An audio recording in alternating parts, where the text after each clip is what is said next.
O programa de intercâmbio virtual da Unesp traz professora da DePaul University em Chicago para o campus em São Vicente. Uma forma de compartilhar o conhecimento e ampliar o repertório cultural dos estudantes.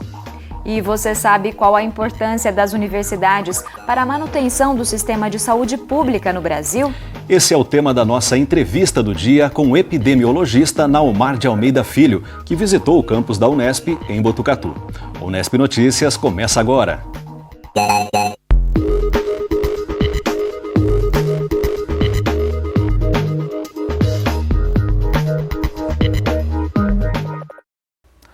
Boa noite. No início de setembro, o campus da Unesp em São Vicente recebeu a visita da professora Christy Klimas, da DePaul University, de Chicago, dos Estados Unidos.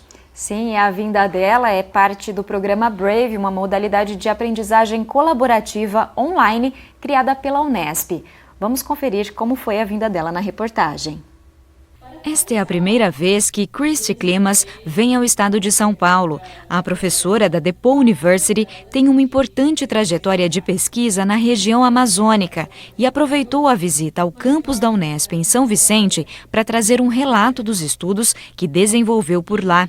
Entre os assuntos, ela falou da extração de ouro no Peru e como a atividade contribui com a degradação ambiental naquela região.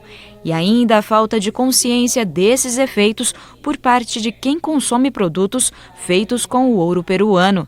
Extraímos mais do que 90% do ouro no mundo já. Então, é necessário extrair o restante? Eu acho que não. Mas se a demanda fala que é necessário, então vamos continuar desmatando para o ouro. Mas às vezes eu posso até fazer a escolha não comprar, ou comprar de matéria reciclada, para diminuir mais ainda o impacto de compras.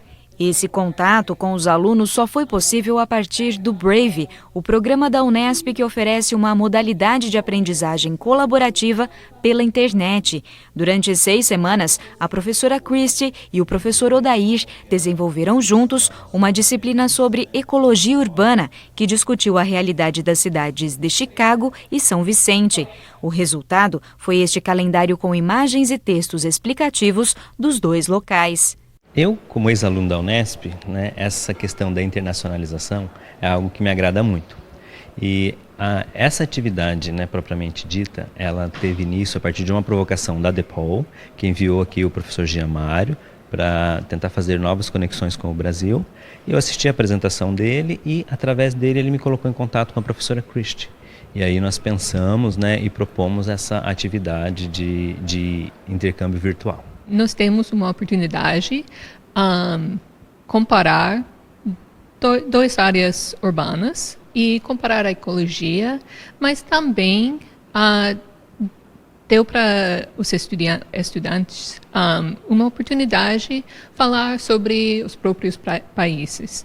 Isso eu acho que foi mais interessante do que só falando sobre ecologia, porque foi ecologia, manejo, como as pessoas interagem com ecologia nos dois países, e também dava para as pessoas se entenderem um pouquinho melhor. A Verônica está no 4º ano de Ciências Biológicas e a troca de experiências durante a disciplina foi fundamental para a formação dela. Eu gosto muito da parte de design, de fotografia, de artes no geral, e essa disciplina de intercâmbio favoreceu nessa questão de você conseguir fotografar e usar isso para alguma coisa, ter algum produto final, como no caso do calendário. E foi muito rico, para a gente ter esse olhar artístico, de buscar as coisas nacionais que podem contribuir, também mostrar um pouco o que a gente tem do Brasil para eles e essa troca, deles, mostrarem deles também. Já a Camila aproveitou a oportunidade para vivenciar uma outra língua, o inglês, e aprender mais sobre a cultura americana. Eu já fiz curso quando era mais nova, só que eu nunca tive a oportunidade de exercitar, Então, ele ficou parando por muito tempo. E aí, quando eu fiz o curso, quando eu entrei na matéria, eu consegui praticar mais, porque eu tinha contato com o pessoal, então a gente ficava conversando. E também eu gostei bastante da diferença de cultura que tem entre a gente, porque a gente é muito mais comunicativa do que o pessoal de lá. Então a gente falava bastante, eles falavam um pouco menos. Então esse impacto assim para mim foi bem divertido, assim, foi engraçado.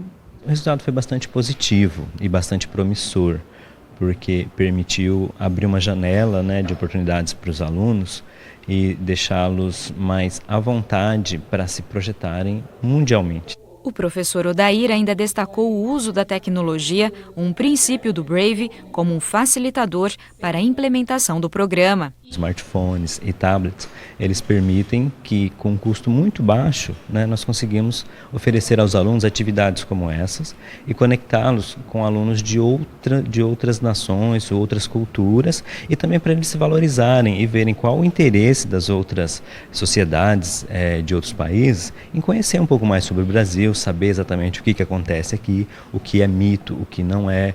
Então, é uma chance que é uma demanda recorrente, né, esse uso dessas tecnologias, e eu acho que é bastante vantajoso para a Unesp, para os alunos da Unesp, assim como de qualquer universidade, fazer uso dessas tecnologias a favor da educação, ampliando a experiência dos alunos. O José Augusto é um exemplo. Ele não teria a oportunidade de vivenciar um intercâmbio se não fosse com o Brave. Eu não tenho como fazer um intercâmbio, né? Porque eu sou casado, então deixar minha esposa aqui para longe é meio difícil. Então a gente tem esse contato com o pessoal de fora, a gente conversava, para trocar experiências. A gente conversou mais por meio de WhatsApp, videoconferência, então acrescentou bastante assim, no nosso aprendizado.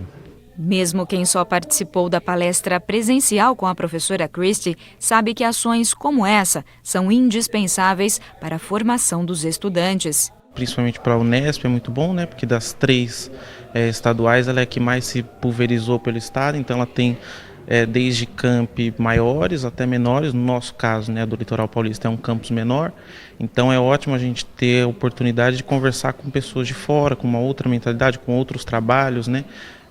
Já que o campus é pequeno e às vezes limita a nossa conversa com pessoas de outras áreas, trabalhando com outras coisas, é bom ter um programa que faça esse intercâmbio de informação com outros cientistas, pessoas que estão trabalhando com outras coisas no Brasil e no mundo.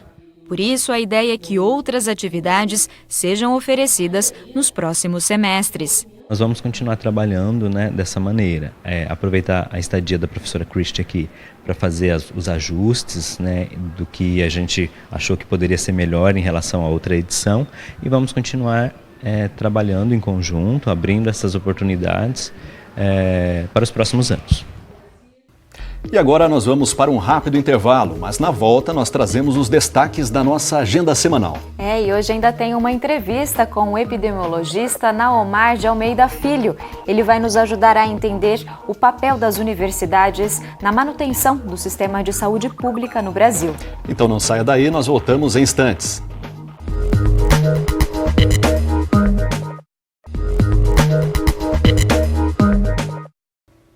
Estamos de volta e a Unesp divulgou a relação candidato-vaga do vestibular 2020. São 95.440 inscritos. As 3 opções mais disputadas do exame deste ano são as mesmas de 2019.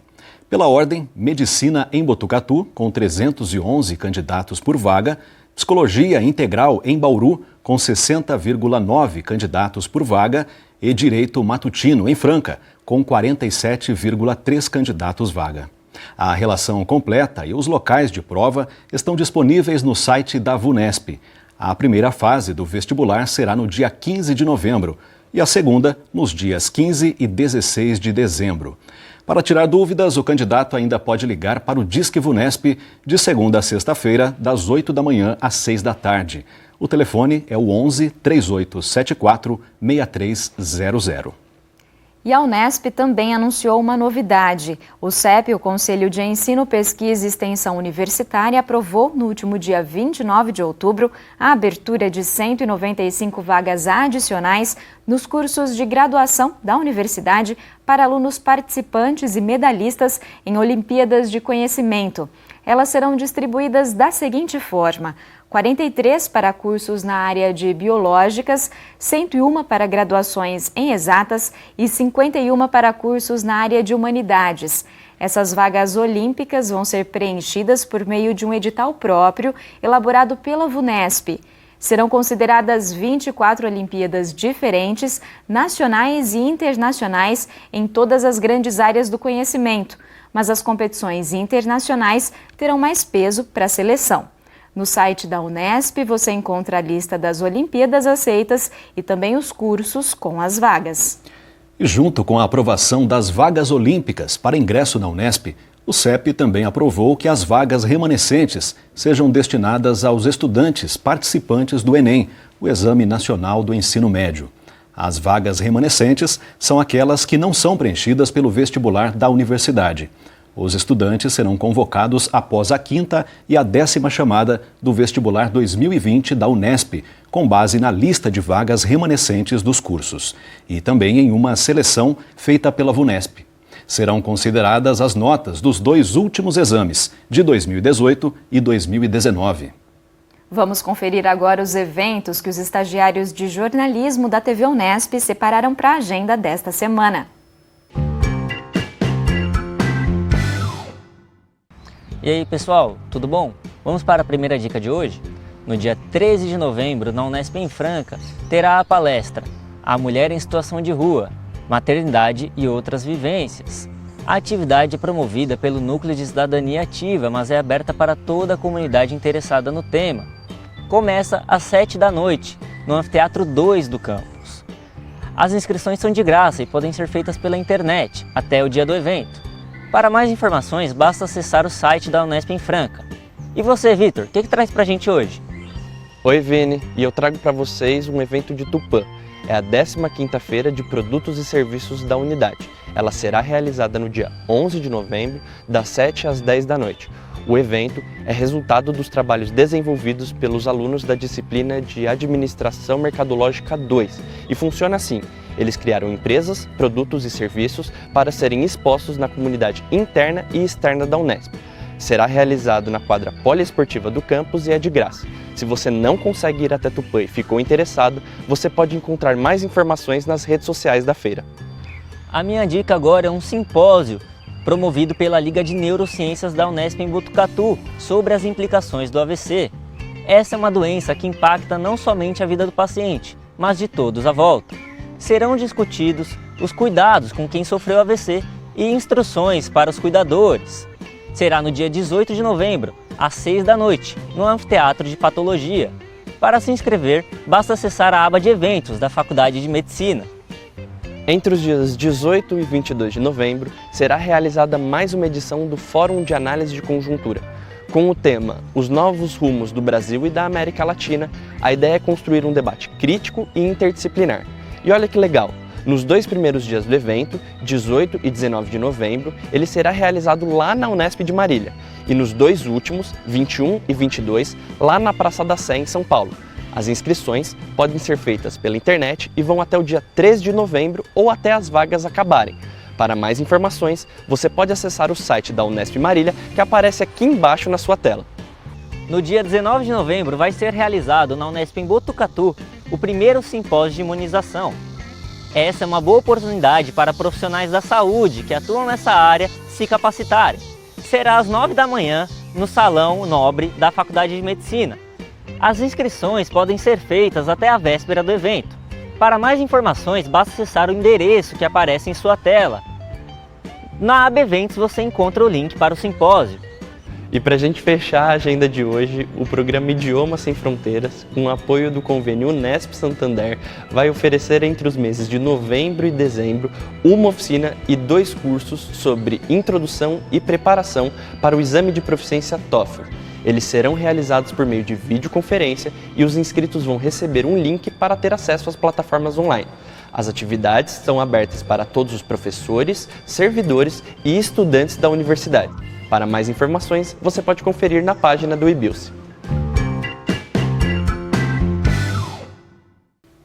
Nós vamos fazer agora uma breve pausa, mas daqui a pouco você confere uma entrevista com o epidemiologista Naomar de Almeida Filho. Ele visitou o campus da Unesp em Botucatu e conversou com a nossa equipe.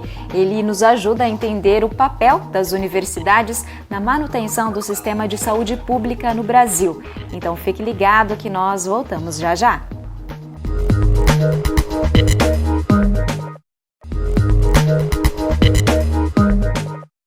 Voltamos e na semana passada a Faculdade de Medicina da Unesp em Botucatu promoveu um evento para celebrar os 50 anos da criação do Departamento de Saúde Pública da unidade. O epidemiologista Naomar de Almeida Filho foi um dos palestrantes convidados e o repórter Júlio Penariol aproveitou a oportunidade para conversar com ele. Nesse bate-papo, os dois nos ajudam a entender qual o papel das universidades para a manutenção do sistema de saúde pública no Brasil hoje. O professor Naomar é docente titular do Instituto de Saúde Coletiva da Universidade Federal da Bahia e também professor visitante da USP em São Paulo. Ele participou ativamente das discussões que levaram à criação do Sistema Único de Saúde no Brasil. Professor Naomar, obrigado por aceitar o convite de estar aqui com a gente. Eu que agradeço. Professor, para a gente começar a nossa conversa, então, eu queria que você explicasse como que se deu a consolidação do sistema de saúde pública no Brasil depois da promulgação da nossa Constituição lá em 1988. O Brasil, com a Constituição de 88, incluiu o direito à saúde e o dever do Estado, como muitos outros estados modernos fizeram. Em especial, os países que, na social-democracia, implantaram o que se chama de Estado de Bem-Estar Social. A partir daí, foi necessário regulamentar o que a gente chama de regras ou normas infraconstitucionais. Então, nós temos a Lei do SUS, de 1990, e, posteriormente, uma série de normas. E isso permitiu que a gente construísse o Sistema Único de Saúde, que provavelmente é assim, a maior política pública na história do Brasil, que atinge a população inteira e traduz o direito à saúde muito de uma forma plural, diversificada, incorporando todas as possibilidades que a sociedade tem para, de alguma maneira, cuidar da saúde da população. Tem uma série de dificuldades na sua história, mas principalmente no seu momento atual, que é a contestação da questão do financiamento ser uma fonte pública principalmente. Se não for fonte pública, ele pode se tornar um elemento de discriminação de sujeitos e alguns podem ter um acesso desigual ao sistema de saúde, o que é seguramente contrário aos princípios do Sistema Único de Saúde e da Constituição de 88. E como que você, professor, acabou se envolvendo nessas discussões dentro desse processo? O SUS vem da reforma sanitária, que é um movimento na década de 80, quando o Brasil estava sendo redemocratizado, em que profissionais de saúde foram protagonistas em criar um clima, uma atmosfera de discussão para politizar a questão da saúde. E isso se chamou do movimento da saúde coletiva, que se consolidou no nosso país e foi um dos principais vetores dessa luta, que foi uma luta política muito clara naquele momento. E eu fiz parte desse grupo, e esse grupo cresceu bastante. Temos a Associação Brasileira de Saúde Coletiva, que é representativa desse movimento até hoje, e creio que também foi um momento em que vários profissionais de saúde convergiram com suas diferentes formações. A minha formação é em epidemiologia, por exemplo, né? Suas diferentes formações contribuir para que a gente tenha um sistema de saúde mais justo, mais equânime, com uma busca de qualidade constante, mas principalmente o compromisso de cobertura e atendimento para toda a população. Para a gente trazer um pouco da nossa conversa para os hospitais universitários, professor, essa integração ensino e assistência é uma experiência recente no Brasil? Sim, mas desde a tradição mais antiga na formação dos profissionais de saúde, a estratégia mais eficiente e que alcança mais profundidade, mais qualidade, é justamente que a formação seja feita no local real da prática. Isso faz com que os estudantes não tenham uma formação dissociada do que vai ser sua carreira profissional. E os hospitais universitários, também na história das universidades, em todo o mundo, aliás, não só no Brasil, são locais privilegiados, porque além de tudo são locais de produção de conhecimento, onde estão laboratórios, onde tem clínicas, ambulatórios que permitem a avaliação da qualidade da tecnologia e da validade da tecnologia. E as universidades no Brasil têm seus hospitais universitários, públicos em especial, como esse espaço onde o ensino se integra. O desafio é ultrapassar a barreira dos hospitais, para não se fazer isso somente dentro do hospital, que é um ambiente controlado, mas de pouco alcance. E sim, todo o sistema de saúde precisa ser aberto para que se torne uma escola permanente, um lugar em que a formação dos profissionais de saúde, todos os profissionais de saúde, se dê de uma maneira integrada e articulada com esse dever de constituir um sistema de saúde aberto a toda a população. E como que você avalia o papel desempenhado pelos hospitais universitários hoje? Qual que é a relevância desses serviços que eles prestam dentro de todo o leque de serviços que são oferecidos para a população brasileira no sistema público? O sistema de saúde, assim, na teoria, ele tem 3 grandes níveis. O nível primário, atenção primária à saúde, como chamamos, basicamente no Brasil é coberto pelo Programa de Saúde da Família, que em tese tem uma cobertura nacional, e o Brasil é um dos países que tem conseguido uma ampliação nessa cobertura, inclusive em territórios mais distantes. O segundo nível é o que a gente chama de nível secundário, ou atenção secundária, que já é uma atenção mais especializada, mas ainda com um nível intermediário de complexidade. Então são centrais de diagnósticos, ambulatórios específicos e tal. E o nível terciário, e alguns até imaginam o nível quaternário, que são os hospitais. Quer dizer, no primeiro, essa rede de clínicas ou unidades básicas de saúde, no segundo, ambulatórios e centros específicos, e no terceiro, os hospitais. Os hospitais universitários estão nesse terceiro nível, mas estão numa situação, inclusive, privilegiada do ponto de vista da complexidade tecnológica, porque são também lugares de pesquisa, lugares de avaliação de tecnologia. E as equipes que compõem têm uma especificidade, e muitas delas, em alguns lugares, São Paulo é um dos centros de produção científica de ponta nesse nível de atenção.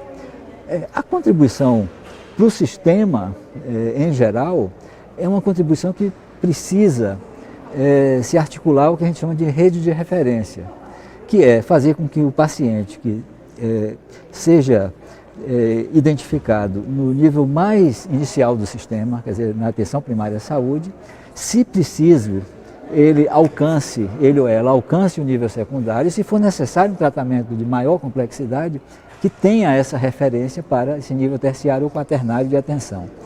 E os hospitais universitários, eles estão articulados à rede pública. E isso é interessante porque os centros principais no Brasil para procedimentos de altíssima complexidade estão em hospitais universitários. São centros de transplantes, são centros de hemodiálise, de aplicação de oncologia muito específica, e alguns desses procedimentos, inclusive, eles não têm uma lucratividade imediata, portanto, o setor privado já não tem uma importância maior. E aí, nesse caso, mais ainda, os hospitais universitários desempenham esse papel.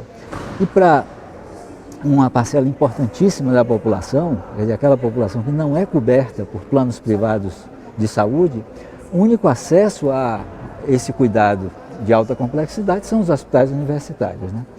Por isso, eu digo sempre, o SUS é um patrimônio político da nação brasileira e a rede pública universitária é o centro principal para fazer com que esse sistema tenha uma injeção permanente de qualidade e de competência, né? Temos um problema sério de uma questão de igualdade dentro desse sistema, porque pacientes que vêm com uma referência, digamos, da rede pública, muitas vezes são discriminados em detrimento de pacientes que vêm por alguma outra referência que não a rede pública.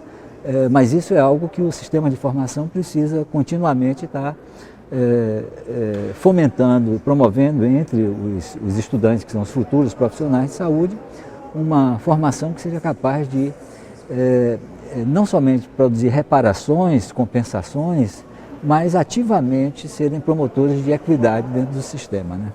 Para a gente encerrar nossa conversa, professor, eu queria que você comentasse qual que é o futuro que você vislumbra quando a gente pensa na atuação dos hospitais universitários frente aos grandes problemas existentes na saúde do país. São agências importantíssimas para isso que eu estou, de uma certa maneira, insistindo, do direito à saúde.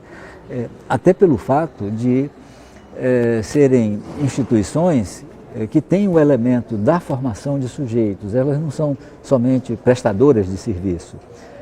Uma universidade pública, por exemplo, é uma instituição comprometida com fazer o melhor possível aquilo que ela já tem alguma competência. Então significa que é uma instituição que vai continuamente buscar formas ainda mais eficientes, mais competentes, mais qualificadas para realizar aquele procedimento.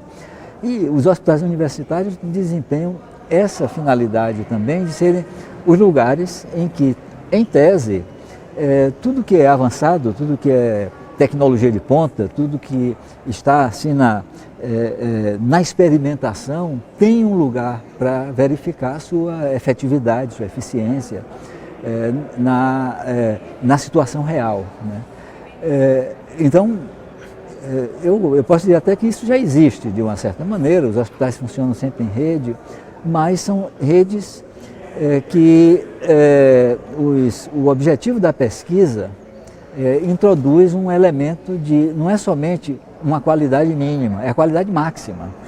E esse diferencial de qualidade máxima, hospitais universitários, e principalmente aqueles em instituições públicas, são os mais capazes de realizar, porque os sujeitos que operam essas instituições estão vinculados a redes internacionais de pesquisa, estão vinculados a programas e projetos que, infelizmente, no Brasil, nesse momento, eles têm sido, inclusive, desqualificados como se fosse possível ao nosso país abdicar de ser soberano na produção do conhecimento.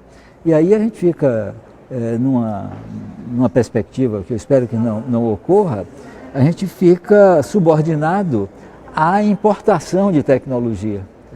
E essa importação pagando caro e muito conhecimento que foi inclusive desenvolvido entre nós. E aí a gente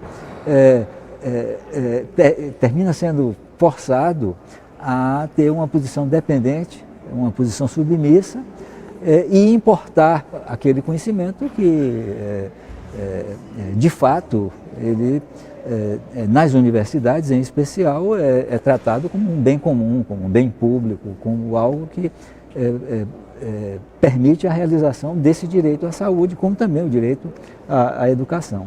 E eu insisto, de modo igual para todos, em função de suas necessidades, em função de suas demandas, e não em função de sua capacidade de pagar ou de seu poder social ou político, que muitas vezes é exercido de um modo perverso, de um modo segregado, de um modo discriminatório. Mas eu sou otimista. No longo prazo, acho que a gente vai superar essas dificuldades desse momento e retomar um caminho de algum modo, confirmar esse mandato histórico das universidades, que pode se expressar através de seus hospitais. Temos que manter o otimismo, certamente, né? Sempre, sempre. Professor Naumar, mais uma vez agradeço a sua presença aqui com a gente no Unesp Notícias. Tá bom, eu agradeço também a oportunidade. Obrigado. O Unesp Notícias está chegando ao fim, mas você pode rever as reportagens desta e de outras edições no nosso canal no YouTube. E claro, você também pode mandar suas sugestões aqui pra gente. É só acessar as redes sociais da TV Unesp. Para você, uma boa noite e até semana que vem. Tchau, tchau!